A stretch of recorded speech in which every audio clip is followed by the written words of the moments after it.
ರಾಜ್ಯ ಬಜೆಟ್ಗೆ ಕ್ಷಣಗಣನೆ ಶುರುವಾಗಿದೆ. ನಾಳೆ ಮುಖ್ಯಮಂತ್ರಿ ಸಿದ್ದರಾಮಯ್ಯ ಅವರು ರಾಜ್ಯದ ಬಜೆಟ್ ಮಂಡಿಸಲಿದ್ದಾರೆ.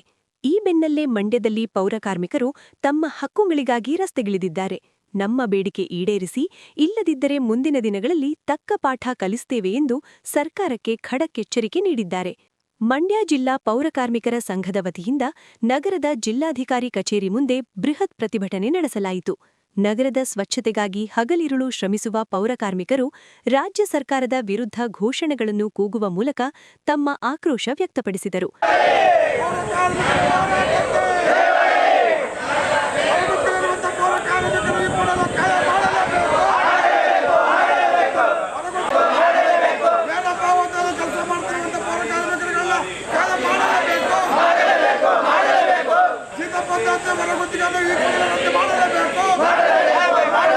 ಪ್ರತಿಭಟನಾಕಾರರ ಮುಖ್ಯ ಬೇಡಿಕೆ ಎಂದರೆ ಸಿದ್ದರಾಮಯ್ಯ ಅವರು ಮಂಡಿಸಲಿರುವ ಬಜೆಟ್ನಲ್ಲಿ ಪೌರಕಾರ್ಮಿಕರ ಕ್ಷೇಮಾಭಿವೃದ್ಧಿಗೆ ಸಂಬಂಧಿಸಿದ ವಿಶೇಷ ಪ್ರಸ್ತಾವನೆಗಳನ್ನು ಸೇರಿಸಬೇಕು.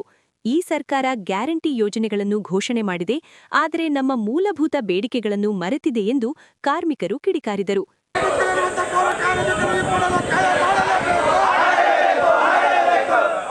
ಈ ಸಂದರ್ಭದಲ್ಲಿ ಮಾತನಾಡಿದ ಹೊರಗುತ್ತಿಗೆ ನೌಕರರ ಸಂಘದ ರಾಜ್ಯಾಧ್ಯಕ್ಷ ಎಂ.ಡಿ. ನಾಗಣ್ಣಗೌಡ ಅವರು, ಪೌರಕಾರ್ಮಿಕರ ಹಿತ ಕಾಯುವ ಬಜೆಟ್ ಇದಾಗಬೇಕು. ಒಂದು ವೇಳೆ ನಮ್ಮ ಬೇಡಿಕೆಗಳನ್ನು ನಿರ್ಲಕ್ಷಿಸಿದರೆ ಮುಂದಿನ ದಿನಗಳಲ್ಲಿ ರಾಜ್ಯ ಸರ್ಕಾರಕ್ಕೆ ತಕ್ಕ ಉತ್ತರ ನೀಡುತ್ತೇವೆ ಎಂದು ಎಚ್ಚರಿಸಿದರು. ಈ ಸಾರಿಯ ಬಜೆಟ್ನಲ್ಲಿ ಈ ರಾಜ್ಯದ ಮುನ್ಸಿಪಾಲಿಟಿಗಳಲ್ಲಿ ನೇಮಕಾತಿ ಆಗದೆ ಖಾಲಿ ಉಳಿದಿರ್ತಕ್ಕಂಥ ಪೌರಕಾರ್ಮಿಕ ಹುದ್ದೆಗಳನ್ನು ಭರ್ತಿ ಮಾಡಬೇಕು.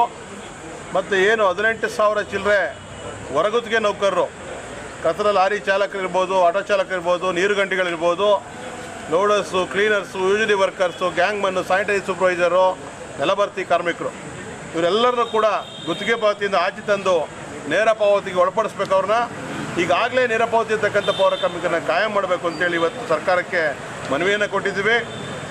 ರಾಜ್ಯ ಸರ್ಕಾರ ಈ ಕೂಡಲೇ ನಾಳೆ ಬಜೆಟ್ನಲ್ಲಿ ಈ ಘೋಷಣೆಯನ್ನು ಮಾಡಬೇಕು. ಯಾಕಂದರೆ ಕಾಂಗ್ರೆಸ್ ಸರ್ಕಾರ ತನ್ನ 5 ಗ್ಯಾರಂಟಿಗಳಲ್ಲಿ ಎಲ್ಲ ಪೌರಕಾರ್ಮಿಕರನ್ನ ಕಾಯಂ ಮಾಡ್ತಿರ್ತಕ್ಕಂಥ ಒಂದು ಘೋಷಣೆಯನ್ನು ಕೂಡ ಚುನಾವಣಾ ಪೂರ್ವದಲ್ಲಿ ನೀಡಿತ್ತು.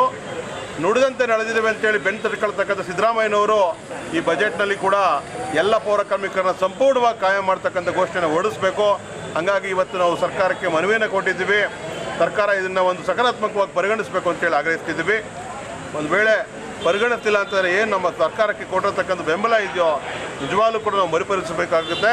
ಮುಂದಿನ ದಿನಗಳಲ್ಲಿ ನಾವು ಕಾಂಗ್ರೆಸ್ ಜೊತೆ ನಿಲ್ಲಬೇಕಾ ಬೇಡವಾ ಅಂತಕ್ಕಂಥ ತೀರ್ಮಾನವನ್ನು ಕೂಡ ನಾವು ಕೈಗೊಳ್ಳಬೇಕಾಗ್ತದೆ. ಇಲ್ಲಿ 100ಕ್ಕೂ ಹೆಚ್ಚಿನ ಜನ ಪೌರಕಾರ್ಮಿಕರು ಇವತ್ತು ಮನವಿಯನ್ನು ಕೊಟ್ಟಿದ್ದೀವಿ. ನಾಳೆ ಬಜೆಟನ್ನು ಅನುಸರಿಸಿಕೊಂಡು ನಾವು ಮುಂದಿನ ನಿರ್ಧಾರವನ್ನು ಕೈಗೊಳ್ಳುತ್ತೇವೆ. ಪ್ರತಿಭಟನೆಯಲ್ಲಿ ಮುಖಂಡ ನಾಗರಾಜು ಸೇರಿದಂತೆ ನೂರಾರು ಪೌರಕಾರ್ಮಿಕರು ಭಾಗವಹಿಸಿದ್ದರು.